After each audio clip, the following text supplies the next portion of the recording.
seguimos así, le vamos más o menos temprano, vamos al anterior.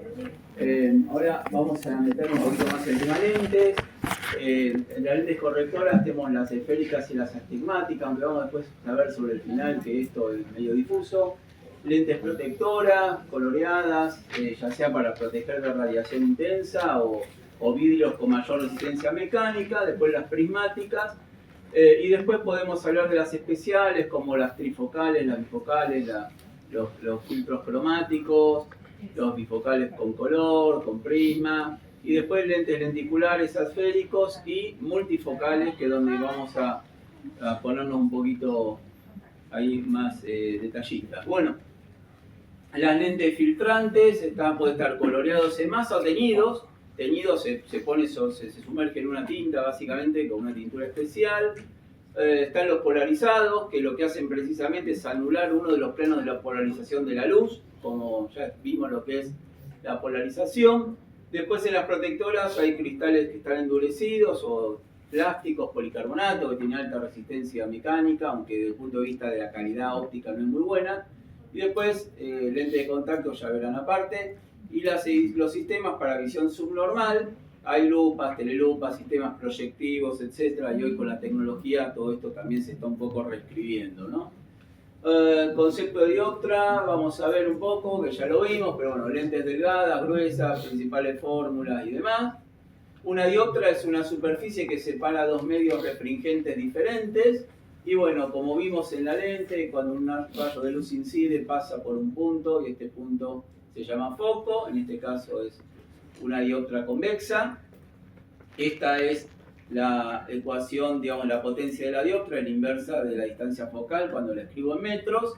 Y en el caso puntual yo puedo calcular también la potencia tomando en cuenta el índice de refracción de la dioptra, el del medio de donde viene la luz, que en general es aire, y el radio de curvatura de la dioptra. Ahí la cuentita es más o menos esta.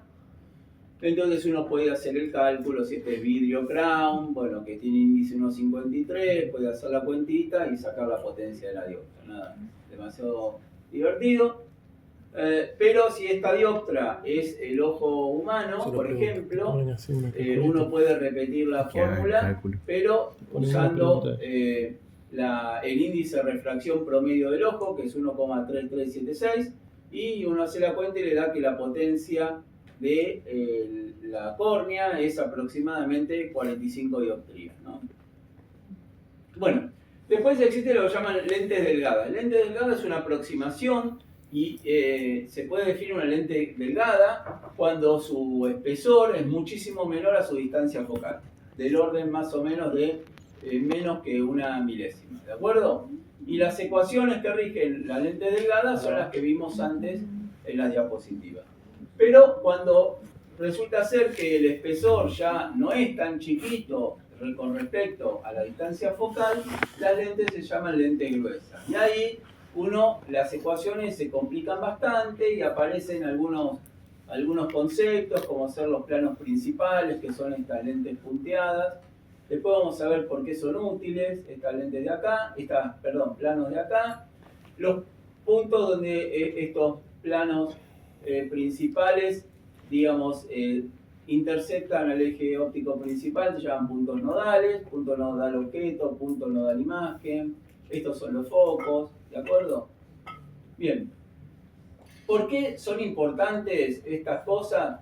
Porque toda lente o todo sistema de lentes puede representarse como simplemente dos planos principales, y uno puede, definiendo esos dos planos principales o calculando dónde están, hacer todo el trazado de rayos y olvidarse un poco de la complejidad física del sistema óptico, ¿no? Por ejemplo, si la lente es biconvexa o bicóncava, los planos principales están bien centrados, como lo ven acá. Pero si es plano convexa, fíjense que están desplazados, plano cóncavo hacia allá. Fíjense, un menisco positivo de alta curvatura, fíjense como los planos principales ni siquiera están dentro de la lente, ¿eh? Y en este caso tampoco, ¿sí? Un menisco negativo. Bueno, esto lo vamos a ver con más detalle más adelante, pero básicamente es lo que se conoce como elipse de Cherny, que lo que nos dice es cuál es la curva base más indicada para hacer una lente de una potencia para minimizar o hacer nulo, lo llama astigmatismo oblicuo, pero más adelante les voy a contar un poquito más. Después, la potencia de la lente, yo, digamos, gracias a la lente, le digo, tengo una lente más 4, lo que sea, pero en realidad es un poquito más difícil. Hay distintos tipos de potencia que uno puede medir de una lente. Primero tenemos el poder esferométrico, que es simplemente sumar las potencias de las dos caras de la lente. El poder focal, en donde sería el poder esferométrico menos un término que depende de las potencias de las caras y del espesor de la lente. O sea, esto es una ecuación que tiene sentido cuando la lente es una lente gruesa, pero fíjense que si el espesor es pequeño, el poder focal y el poder esferométrico coinciden, que es el caso de la lente delgada. Y después el poder frontal posterior y el anterior. En realidad, esto depende cómo mida la lente, si la mido así o la mido dada vuelta, ¿no? La potencia de una lente que ustedes tienen que medir para un paciente en función de cómo es refraccionado es el poder de vértice posterior, ¿no? Bueno, para medir la curvatura de una lente pueden medirla con un esferómetro que está directamente está graduado para dar la potencia de la dioptra, pero es una potencia medio mentirosa porque es una potencia asumiendo que el material de la lente es de vidrio crown. Entonces, si el índice de refracción de la lente es más chiquito que 1,53, esta potencia que les da va a ser mayor a la real, y si el índice de refracción es mayor a 1,53, la potencia que le marque va a ser menor a la potencia real de esa dioptra, ¿no?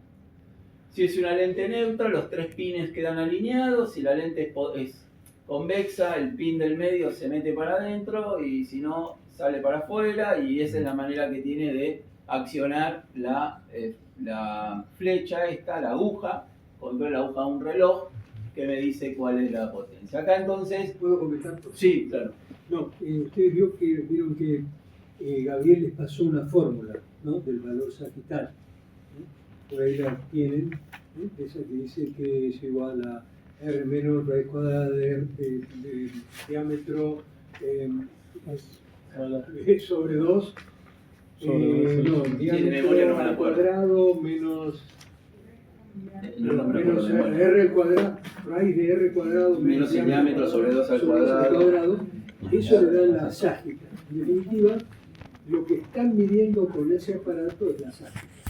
Porque dando vuelta, a partir de la ságica, obtenemos el radio de curvatura, que es lo que en definitiva. Por lo tanto, como decía Gabriel recién, en esa ecuación es muy importante tener en cuenta el índice de refracción, porque si es para este dispositivo en general, fue desarrollado para el vidrio crown, que es de 1,52, que es en una época era el vidrio más frecuente usando en la industria oftálmica, pero mientras tanto aparecieron vidrios de alto índice de refracción, que tienen características completamente distintas, cristales plásticos de CR39, de policarbonato. Entonces, esto solamente sirve como una referencia indirecta, a menos que lo que se mida sean los milímetros.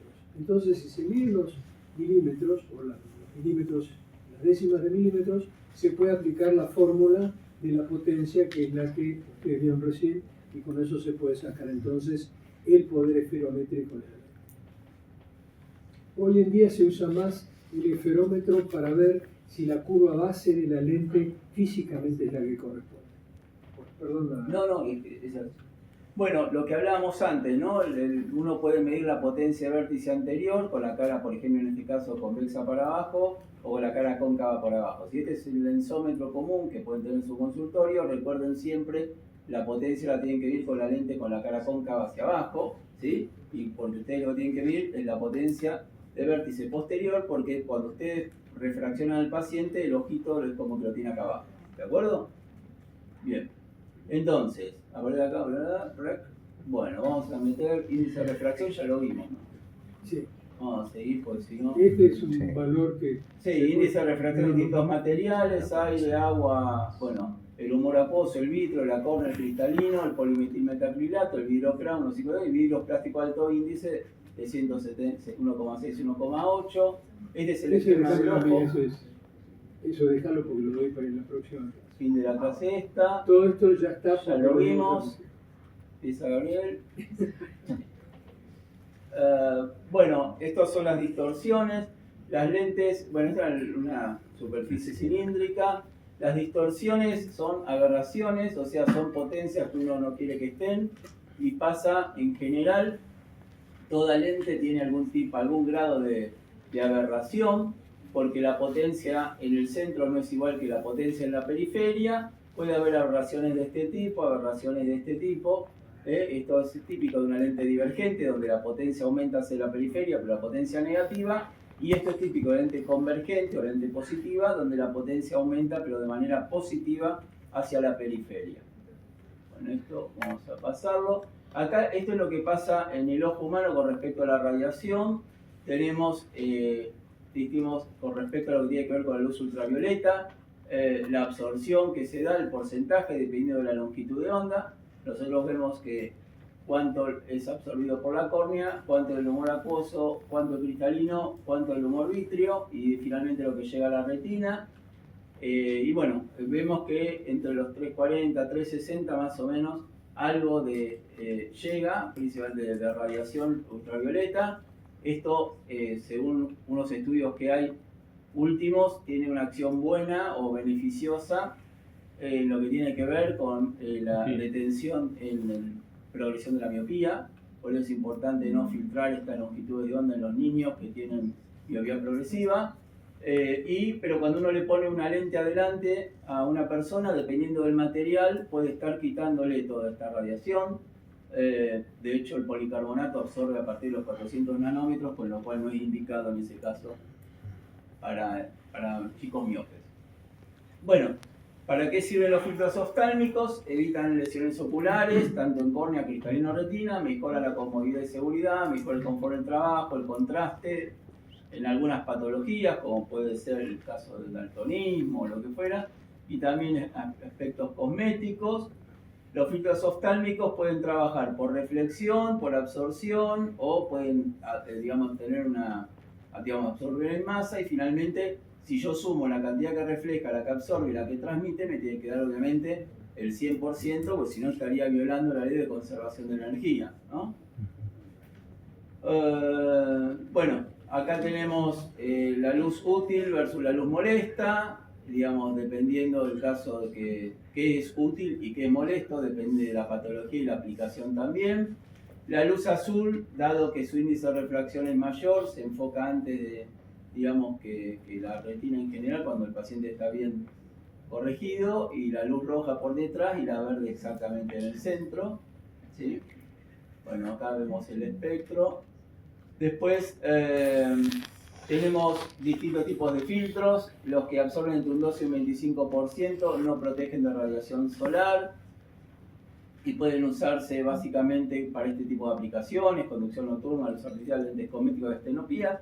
Y después los que absorben entre el 25 y el 65, que es una protección media en días soleados de baja radiación o en la utilización en zonas urbanas. Y después lo que tiene mayor absorción son los que se indican para días muy soleados, playa, montaña, lago, mar, nieve y demás. Y acá tenemos tablas de colores, distintos tipos de filtros con distintos tipos de características, que en muchos casos lo que hacen es resaltar algunos colores por sobre otros, y eso tiene aplicaciones diversas, incluso mismo entre los deportes, ¿no? Acá tenemos, por ejemplo, en el caso del Zeiss Clarlet, los distintos patrones de transmitancia en función de la longitud de onda, y, digamos, dependiendo del modelo, vemos como los de mayor tinte tienen más o menos a partir del amarillo ya están, digamos, absorbiendo casi todo, digamos, dejan 20%, mientras que los más claritos están absorbiendo, digamos, menos del 20% prácticamente en todo el espectro visible, ¿no? Este es el Ray-Ban, donde absorbe el 85%. Obviamente esto es indicado para situaciones de muy alta radiación. prácticamente deja pasar solamente los rojos y los anaranjados y después ya cae fuertemente en el 670 nanómetros, ya prácticamente absorbe la totalidad y bueno, se mantiene por debajo del 20% en el resto. Bueno, los tratamientos antirreflejos son tratamientos que se hacen para mejorar la cantidad de luz. O sea, tiene, digamos, dos aportes significativos. El primero es que aumenta la cantidad de luz que llega al ojo, porque al evitar, digamos, que la energía se refleje parcialmente, lo que van a lograr es que esa energía que no se refleja llega al ojo. Pero honestamente, esa no es la parte más significativa. Porque imagínense un cristal común, digamos, los que se usan ahora, para anteojos reflejan más o menos un 4% de la luz que llega. Y un 4% y un tratamiento antirreflejo tiene la capacidad, si es muy bueno, de reflejar por ahí un 1%, un poquito menos. Esos 3 puntos porcentuales no son tan determinantes, pero lo que sí es muy importante y es muy significativo la mejora en un buen tratamiento antirreflejo es cómo mejora la sensibilidad al contraste. ¿Por qué? Porque en un cristal se hace una serie de reflexiones parásitas entre las dos caras, ¿sí? Si no tiene tratamiento antirreflejo, que lo que hace es que uno tenga menos nitidez al ver, ¿sí? En cambio, sobre todo en situaciones de alto contraste. En cambio, si uno tiene un tratamiento antirreflejo, esas reflexiones parásitas disminuyen y hace que la calidad visual sea mucho mayor. No es casualidad que cuando ustedes ven las lentes de las cámaras fotográficas o de cualquier equipo médico o de cualquier tipo óptico, van a ver que tienen todas tratamiento antirreflejo. Y es precisamente porque mejora notablemente la calidad de la imagen, ¿sí? Después tiene fines estéticos, obviamente. El hecho de no ver reflejado tanto la luz sobre el cristal es una ventaja porque pueden ver los ojos de la persona y demás, ¿no? El principio de funcionamiento es el que vimos, interferencia en película delgada, pero se usan varias películas, depende eso digamos, de la receta. Son todos, en general, son óxidos de metal, son láminas de espesor nanométrico, en general son de menos de 100 nanómetros, y son más o menos, depende de la receta, pueden ser entre 5 y 12 capas o 10 capas, y tienen un color residual que es lo que queda. El color residual de un antirreflejo en realidad es aquello que no hemos sido capaces de neutralizar, o sea, de eliminar, ¿sí? No es una ventaja el color residual ni tampoco dice nada. Lo único que dice es que esa parte del espectro no fuimos capaces de anularla y sí el resto. Sí. Si querés pasarlas muy rápido. Estas que son curvas de recepción de AR. Sí. Bueno, Yo sí, creo que acá. todo esto es demasiado técnico, no estaba dentro de la charla. Lo hago rápido. Imagínense, si un vidrio mineral, si es 1.6, el vidrio sin ningún tratamiento va a reflejar más o menos entre 4 y 5% de la luz que le llegue. Con un tratamiento antirreflejo más o menos, fíjense cómo la cantidad de luz que refleja va a estar por debajo del 3 o 2%, y con un muy buen AR va a estar por debajo del 1%, ¿no? Eso depende de la receta. Bueno. Acá tienen también para distintas longitudes de onda y qué pasa, índice de refracción y cuáles son las curvas sin AR y con AR y cómo, bueno, mejora mucho. Bueno, estos son la aplicación de emisión subnormal de distintos filtros cromáticos. Esto recomienda retinitis pigmentosa en particular para mejorar el contraste y ayudar a la visión del paciente. Después el F540, o sea que absorbe en 540, ¿sí? Tiene, digamos, es recomendado para cromáceas o monocromáceas y retinopatía diabética, y estas son las curvas de absorción, el 540, 560, 580. Lo que está, digamos, indicando el numerito es, digamos, a partir de qué longitud de onda está absorbiendo, básicamente, ¿sí? Entonces el 580 absorbe antes, pues está más cerca del rojo, y el 540 absorbe después. Después el 451, que es un filtro donde la principal absorción, digamos, se da en esta zona del espectro. Digamos, transmite prácticamente nada en la zona del medio, transmite el azul, transmite esta zona del rojo, pero por curva fotópica domina esta zona del espectro y por eso lo vemos azulado. Y bueno, acá tenemos este tipo de filtros y sus distintas aplicaciones. Filtros de 350 nanómetros, en realidad casi cualquier material hoy que se usa para hacer lentes aéreas absorbe por debajo de 350 nanómetros. Y bueno, y este es el VX, ya filtra a partir de 400, que por ejemplo puede ser policarbonato, que naturalmente absorbe a partir del 400, y la aplicación principal son gente afágica y sujetos que tienen sensibilidad a la luz, ¿no? Bueno, acá tenemos otros filtros que suelen usar los dentistas, que absorben a partir de los 500 nanómetros, o sea, dejan pasar de los 500 nanómetros para arriba y por eso se ve de color rojo, o otros que son todavía más restrictivos y dejan básicamente pasar de 530 para arriba nada más, y en este caso las aplicaciones están gente con retinosis pigmentaria. Bueno, después ambliopes y afágicos, filtros de 400 con algún tinte que puede ser amarillo-naranja, y ambliopes y afágicos con un tinte que es también amarillo-naranja pero con distinta intensidad. Esto, si querés, nosotros en general lo imprimimos para que le queden a los doctores. Fantástico. Como una referencia. Entonces lo paso. ¿Usted puede tomar nota de eso? Sí, eso está... ¿Está dentro del...? Sí. Bien, pues esto Están... no tiene mucho sentido que repita lo que van a leer. Bueno, las aberraciones de una lente. Tenemos la aberración esférica, el coma, astigmatismo, distorsión, curvatura del campo y cromática.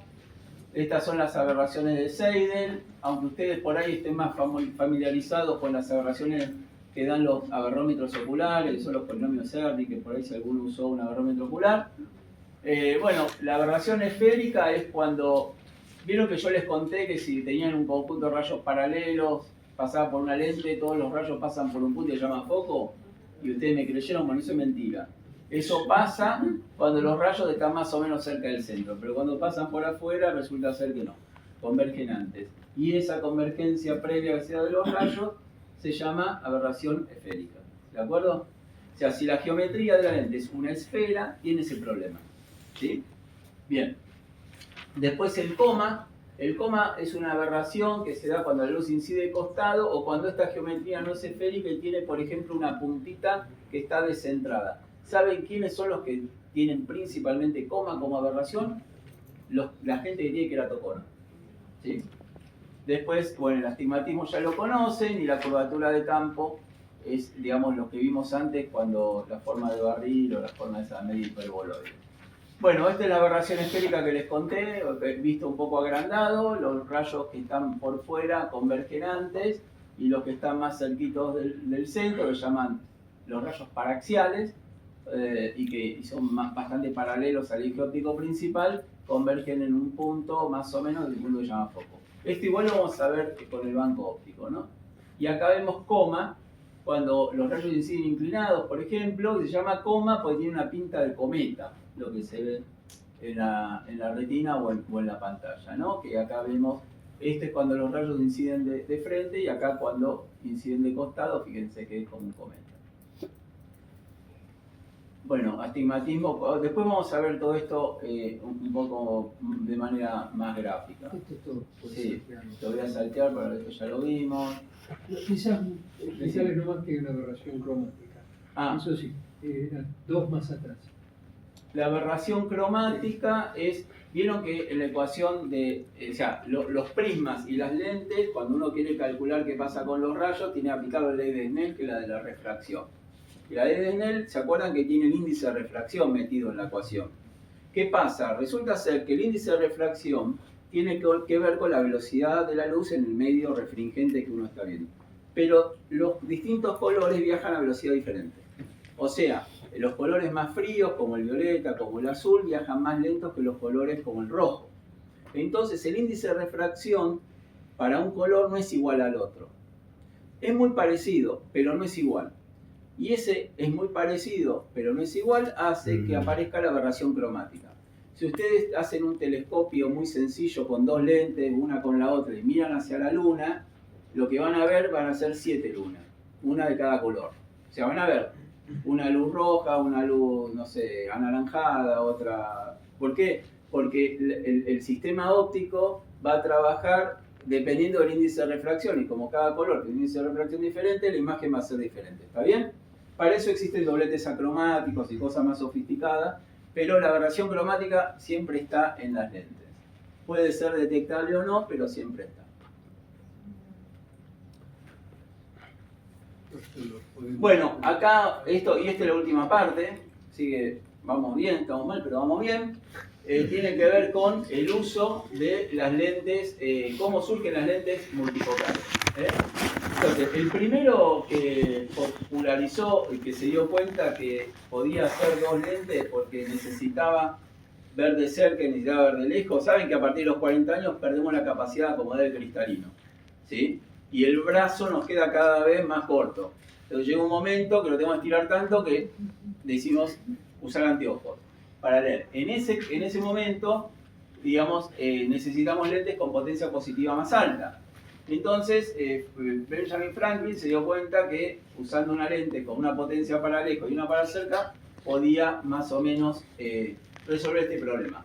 Ahora, ya a principios del siglo XX, fíjense, en 1907, Owen Aves patentó un diseño de lente progresiva. ¿Qué es una lente progresiva? Es una lente que no tiene dos focos, para lejos y para cerca, sino tiene infinitos. Tiene para lejos, para cerca y todas las distancias intermedias.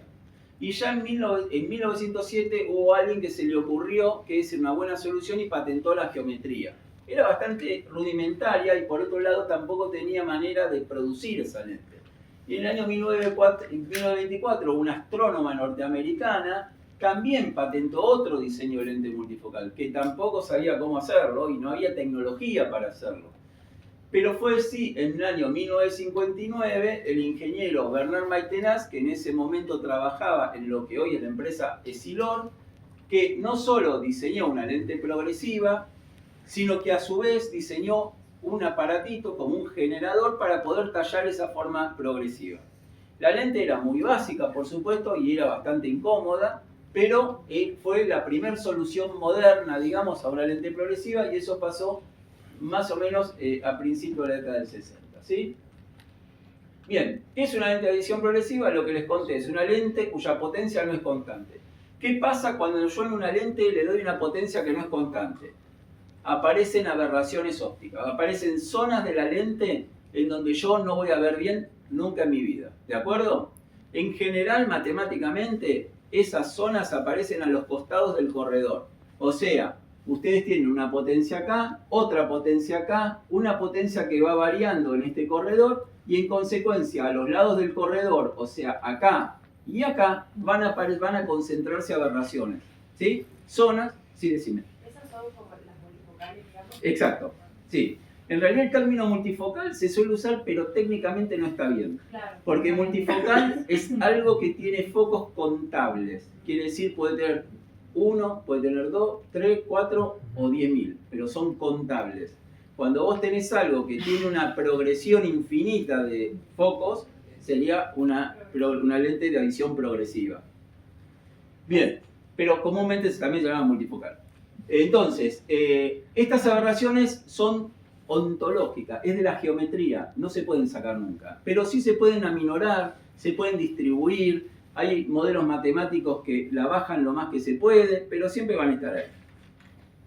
Entonces, esta es la manera típica que, digamos, sería con una ecuación de una función sigmoidea, en donde tenemos una potencia acá, que es la visión lejana, un aumento de potencia positiva y después se estabiliza en visión cercana, ¿sí?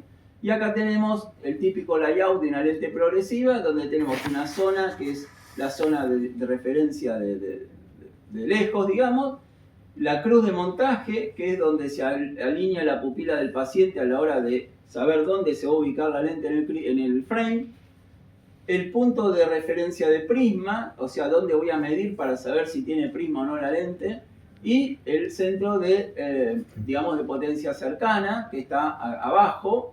Esta distancia depende de la longitud del corredor, y a su vez, con láser se suelen tallar de manera poco perceptibles a propósito, dos círculos, o pueden ser rombos o cuadraditos, que son para identificar, digamos, dónde se tiene que poner en el layout. Y acá puede ponerse la adición, el logo de la marca o modelo y lo que sea, ¿no? Pero ¿cómo se diseña una lente?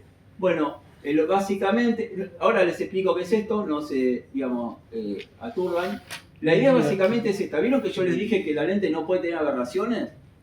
¿No puede no tener aberraciones?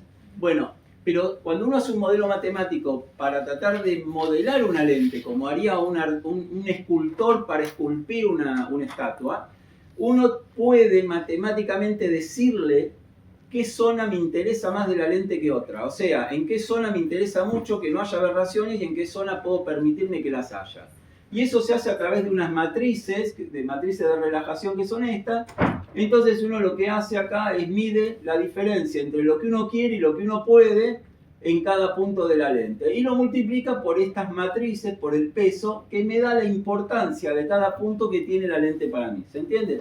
Por ejemplo, en esta lente, estas zonas rojas son importantes porque para mí esta visión de lejos, del canal de visión intermedia y la zona de cerca, y esta zona me interesa menos, entonces la matemática va a tratar de meter más aberraciones acá de las que va a tratar de meter acá. ¿Se entiende? Es una manera, es un protocolo de conversación con la matemática. Bueno, esto se puede hacer en el discreto o en el continuo, que es la manera en que nosotros trabajamos. Bueno, los mapas que ustedes van a ver de una lente de adición progresiva son estos. Este es el mapa de potencia media. La potencia media es la potencia esférica más la mitad del cilindro. Y la pregunta es, ¿qué es lo que tolera un paciente? Supongamos que el paciente tiene potencia 2 dioptrías de lejos. Bueno, si yo me alejo 0,25 dioptrías para un lado o para el otro, el paciente va a estar conforme y no va a sentir disconfort. Pero si la potencia cambia más de 0,25, es probable que empiece a sentir que la imagen se borronea. Y con el astigmatismo pasa básicamente lo mismo, pero el valor es un poco más permisivo, es media dioptría, ¿no? Entonces en la industria, cuando les muestran un mapita de esto, le dicen, bueno, el paciente, esta es la zona de visión y esta es zona de aberraciones, ¿sí? Estos son mapas verdaderos de lentes progresivas verdaderas. Y a la hora de evaluar la calidad de una lente o de apertura de campos, tienen que tomar en cuenta las dos cosas, el astigmatismo y la potencia media. Ahora bien, fíjense una cosa. Supongamos, fíjense, este es un experimento que hice muy sofisticado, un lensómetro y una lente más 4, la estoy midiendo como se mide una lente, y fíjense qué es lo que hago. Levanto eso, y la lente la voy a ir torciendo, ¿sí? Entonces la pregunta es, ¿cuál es la potencia de la lente? Ustedes me pueden decir, bueno, Gabriel, más 4. Pero fíjense cómo la potencia depende del ángulo. ¿Se dan cuenta? Yo torcí la lente y la potencia ya no es más 4. Me aparece un astigmatismo y la potencia es otra. ¿De acuerdo? Entonces, ¿qué es lo que pasa? Lo que pasa es cuando el paciente mira a través de una lente oftálmica, mira con ángulo. Siempre. En el centro mira derecho, pero en la periferia no. Y el derecho es relativo, porque si tiene pantoscópico y panorámico, ángulo pantoscópico y panorámico, tampoco mira derecho en el centro. ¿De acuerdo? Entonces, que la lente tenga más 4 en el medio y más 4 acá, es un problema. Porque el paciente cuando mire para acá, no va a necesitar más 4. Voy a necesitar cambiar la potencia acá, poner un astigmatismo y cambiar la potencia esférica para que lo que perciba sea más 4. ¿De acuerdo? Bueno. Entonces, nosotros hicimos un desarrollo que es un sistema de análisis de frente de onda, o tipo un Jack Harman virtual, como la tecnología se usa en aberrómetros oculares habitualmente. Ellos no saben lo que es un aberrómetro. ¿No saben lo que es un aberrómetro ocular? No, tenés que explicar un poco. Es una generalización. Lo mismo como las imágenes que vos le mostraste, no la pueden entender porque le hablamos antes de un lensómetro. Y vos le mostraste todo el campo. Sí, bueno, es un lensómetro mapeo. Sí. Sí.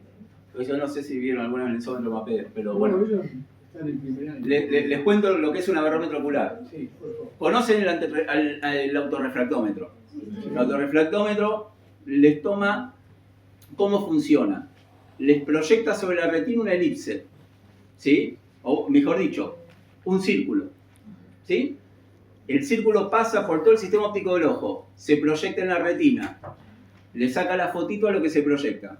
Si ustedes tienen miopía, ese círculo se va a ver más grande que lo que debiera. Si tiene hipermetropía, se va a ver más chiquito. Si tienen, por ejemplo, astigmatismo, ese círculo va a ser una elipse. ¿Sí? Entonces, ¿qué hace el aparato? Ajusta una elipse a lo que ve y les dice, el paciente tiene -2, cilindro 0,50 en 27 grados. Lo que sea, porque se fija el ángulo de la elipse. ¿Está bien? Los autorrefractómetros usan un lenguaje que es el esferocilíndrico. ¿Sí?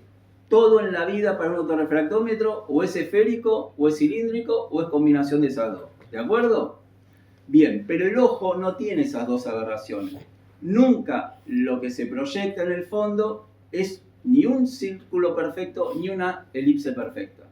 Entonces, hay equipos que se llaman aberrómetros oculares que lo que hacen, trabajan muy diferente, depende, hay varias tecnologías, la más usada es la Jack Harman, que mandan un láser contra la retina, eso se comporta como un emisor de luz, se genera un frente de onda esférico que cuando pasa por todo el sistema óptico se empieza a deformar. Si el sistema óptico del paciente es perfecto, ese frente de onda esférico cuando sale de la córnea debería ser un plano. Si no es un plano y es una cosa diferente, significa que hay alguna aberración.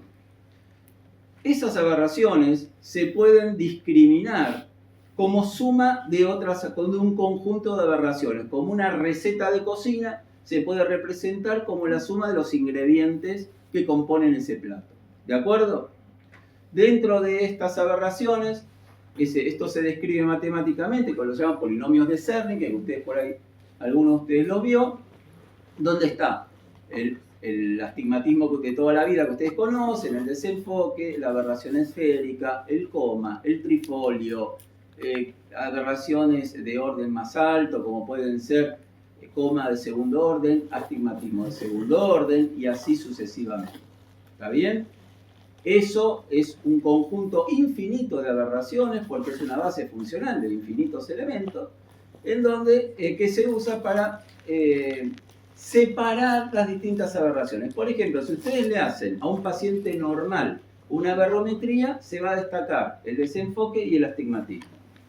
Si tiene astigmatismo, ¿no? Bien, si ustedes le hacen esa aberrometría a un paciente con queratocono, se va a destacar un poco el desenfoque, un poco el astigmatismo, pero mucho el coma.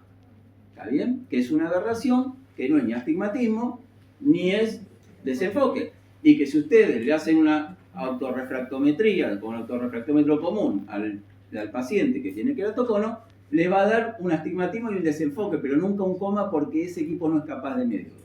¿Bien? Lo que nosotros hicimos fue para analizar qué pasa con una lente, es simular como si fuera un aberrómetro punto a punto de la lente, teniendo en cuenta cómo va mirando el paciente. Se tengo una lente acá, un paciente, el ojito del paciente, a medida que el ojo va cambiando de posición y mirando por distintos lados, se hace un análisis de lo que el paciente percibe. ¿De acuerdo? Ahora bien, haciendo eso, se puede ver la importancia de la curva base y volvemos a la elipse de Sherling. ¿Qué me dice? Fíjense esta situación. Yo tengo que tener una lente que en este caso es +4. ¿Sí? Entonces, una lente +4 yo la puedo obtener de infinitas maneras diferentes, porque la potencia ¿de qué depende? De la relación de la curva de afuera y de la curva de adentro. Pero yo tengo muchas combinaciones posibles.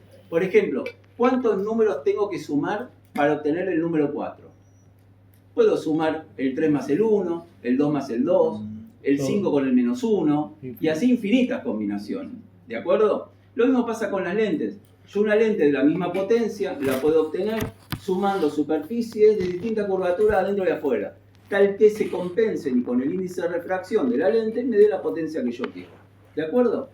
Entonces, la pregunta es, ¿todas esas combinaciones dan lo mismo? Y la respuesta es no. Dependiendo de la potencia y del índice de refracción, hay ciertas combinaciones que hacen que cuando el paciente mire de costado vea mejor. ¿De acuerdo? Y eso es lo que nos da la elipse de Sherling. Entonces, usando este experimento que nosotros hicimos, vemos que, por ejemplo, una lente +4 en base 4, fíjense que la potencia esférica la mantiene más o menos bien, pero aparece un astigmatismo brutal, que es 0 en el medio, pero cuando el paciente mira por acá de costado, el astigmatismo trepa a más de 1,5. Si yo lo hago en una base 6, el astigmatismo cae a la mitad, y si yo lo hago en una base 8, prácticamente cuando el paciente mira en cualquier ángulo, no tiene astigmatismo percibido. ¿De acuerdo? Entonces, esto, precisamente, si uno va a la elipse de Cherning y se fija, va a ver que efectivamente, para una más 4, lo que se recomienda es una curva base 8. ¿Sí? Ahora bien, ¿qué pasa con las lentes progresivas? El problema es más grave. ¿Por qué es más grave? En una lente monofocal, uno no tiene la obligación de mirar por fuera. Si uno se siente incómodo mirando por la periferia, ¿qué hace? Gira la cabeza y mira por el centro de nuevo. ¿De acuerdo? Pero en una lente progresiva, si yo quiero ver de cerca, voy a tener que ver por la periferia, porque cerca está abajo, está alejada del centro. ¿De acuerdo? Entonces la curva base es fundamental. Fíjense este caso. Supónganse que ustedes tienen una lente plano edición 2, ¿sí? Fíjense este diseño, estas son las aberraciones que uno puede leer en un lensómetro de mapeo que me da el astigmatismo punto a punto en lugar de la totalidad. Fíjense fíjense esto. Las zonas azules son zonas de poca aberración o libre aberración. Si es así, ustedes me pueden decir, Gabriel, este es el mejor diseño de todos, porque fíjense en visión cercana, que es acá abajo, tiene una zona azul grande, mientras acá abajo, esta, tiene una zona azul muy pequeña, o prácticamente inexistente. Bueno, si yo les digo que esta es exactamente la misma lente hecha con distinta curva base, por ahí no me crean, pero es lo que sucede.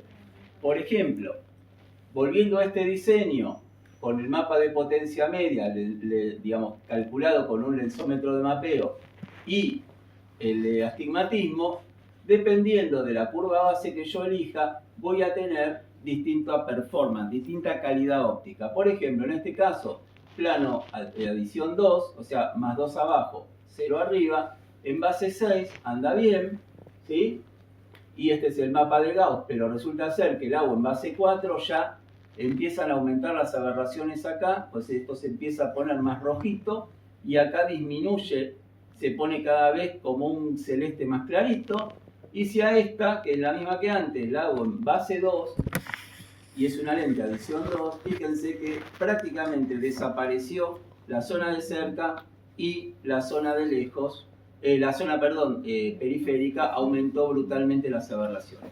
¿Qué quiero decir con esto? Que en las lentes de adición progresiva, una buena elección de curva base es fundamental. Si ustedes el día de mañana prescriben lentes de adición progresiva y un paciente, en particular hipermétrope, no se siente cómodo con las lentes y va de nuevo a su consultorio, seguro, 90% que el problema es que la curva base es demasiado plana. ¿Está bien?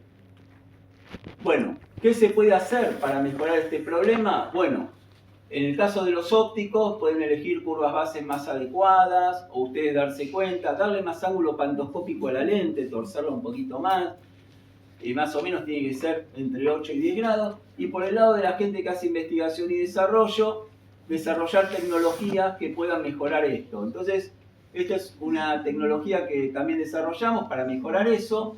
Fíjense, esto es como responde la lente frente, digamos, si fuera plano más 2 y adición 2, y así es como empieza a responder la lente una vez que se aplica esta tecnología de compensación de aberraciones periféricas, ¿no? Sí. Este tipo de lentes los desarrollan ustedes hasta qué astigmatismo más o menos lo tienen para poderlo prescribir.